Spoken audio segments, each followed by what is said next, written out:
Zeca, eu acredito, seguindo a minha linha de pensamento mais inclinada para a soberania de Deus, os mistérios dos seus decretos e tudo mais, eu acredito que essas pessoas que realizaram esses atos, em especial Absalão, que é quem parece ser a pessoa a que se refere o texto de 2 Samuel 12, o texto diz, no versículo 11, assim diz o Senhor, Natã dizendo a Davi: eis que da tua própria casa suscitarei o mal sobre ti, por causa do adultério dele e dos outros crimes de Davi.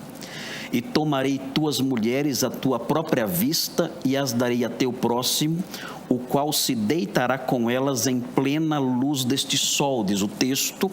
E no versículo 12 ele diz: porque tu o fizeste em oculto, mas eu o farei. Eu farei isto, Deus dizendo que ele faria isto, perante todo Israel e perante o sol. Nós vemos aqui a decretação de um juízo. E os decretos de Deus são imutáveis. Deus estabeleceu isso, Ele não permitiu isso, Ele não previu isso. Nós não temos aqui algo ligado à presciência, ainda que Deus seja presciente.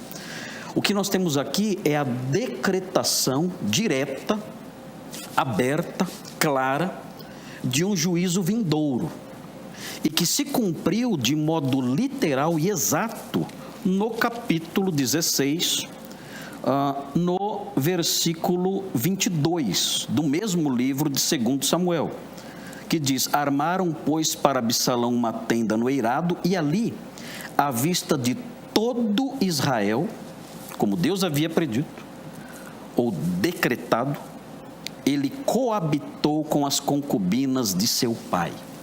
Ou seja, Deus determinou que isso aconteceria, e isso de fato aconteceu. Absalão se deitou publicamente, sob a luz do dia, diante dos olhos de todo Israel, com as concubinas do rei Davi. Então, eu entendo que nós estamos aqui diante daqueles diversos temas teológicos em que nós afirmamos o seguinte: olha, Deus tem autoridade para decretar o mal em suas diversas formas, não somente o mal punitivo, que muitas vezes envolve o mal moral, que muitas vezes envolve questões de justiça.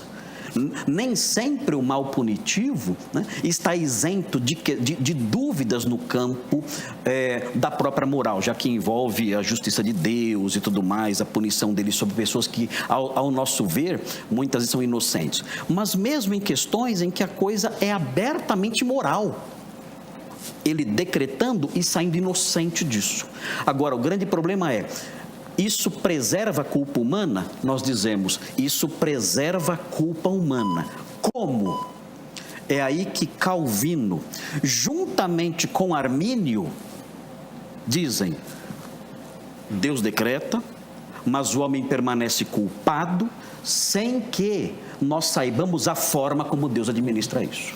Muito bom, então estão aí as opiniões iniciais, né, do pastor Marcos Granconato.